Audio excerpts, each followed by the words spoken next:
the same. Few people laughed. Few people cried. Most people were silent. I remembered the line from the Hindu scripture, the Bhagavad Gita. Vishnu is trying to persuade the prince that he should do his duty, and to impress him takes on his multi-armed form and says, "Now I am become death, the destroyer of worlds." I suppose we all thought that one way or another.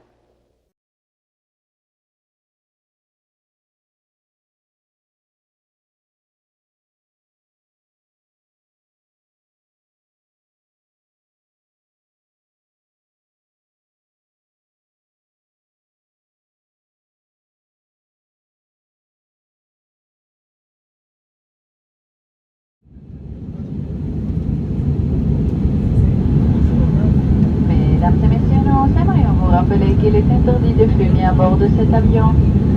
Pour des raisons de sécurité, vous êtes obligé de vous attacher lorsque vous êtes assis. Merci.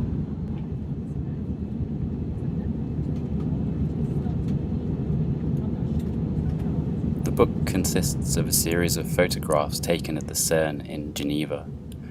They reflect on the life of people working at the centre, with or without them in the frame. The book focuses on their life, activities and personalities. The spaces shown are highly personalised office spaces. Multiple camera close-ups of desks, cupboards, dead pot plants and messy fridges. Another notable characteristic is the fact that most of the people in the picture have their back turned on the spectator. They are talking, working, or having a coffee. We, the viewers, are dragged into the picture as a distant observer not involved in the process used to capture the frame.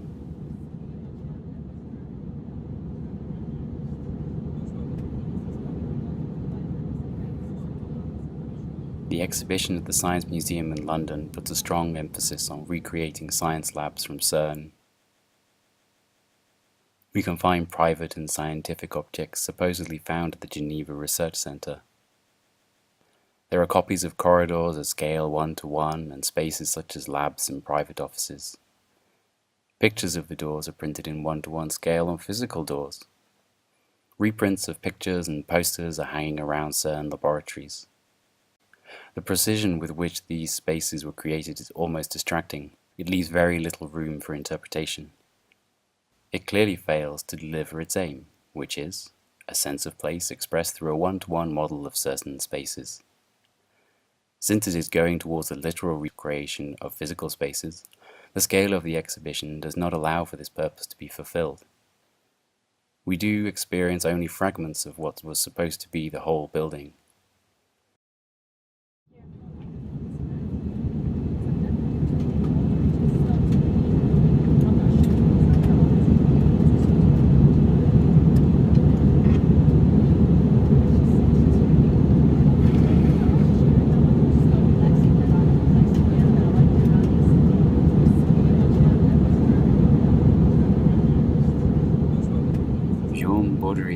Considered contemporary forms of representation as a set of simulacrum that do not depict reality anymore, but become reality themselves. Following the logic of contemporary scopic regimes, the language of representation is based on the multiplication of an object associated with the described phenomenon.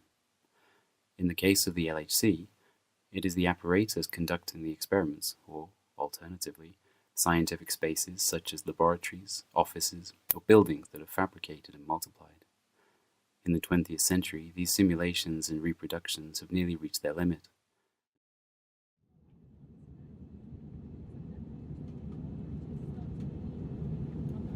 French philosopher Paul Virilio describes the concept of dromology as the significance of speed in relation to social and political life. In his later works, such as Information Bomb, Speed and Politics, he expands on the impact that speed had on various aspects of everyday social life. Contemporary scopic regimes have been heavily influenced by this acceleration of speed.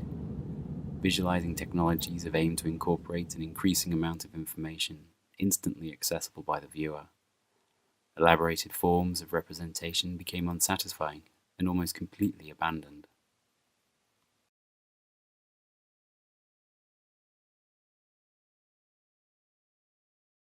Roland Barthes points out that a photograph, in contrast to a drawing, does not transform signified meaning into signifiers, but only records their relationship.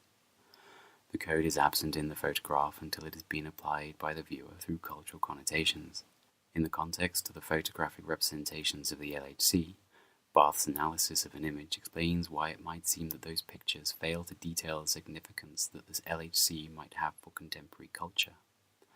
The quantity of existing images of the LHC is so great that it starts to overshadow any substantial information that it could possibly deliver. Even though Baudrillard postulates that meaning has been destroyed in postmodern visual culture, perhaps the possibility to overcome this problem lies in reverting to the open-ended nature of image. Perhaps the Large Hadron Collider needs to be represented by an image that, with time, reveals layers of information and remains open to interpretation.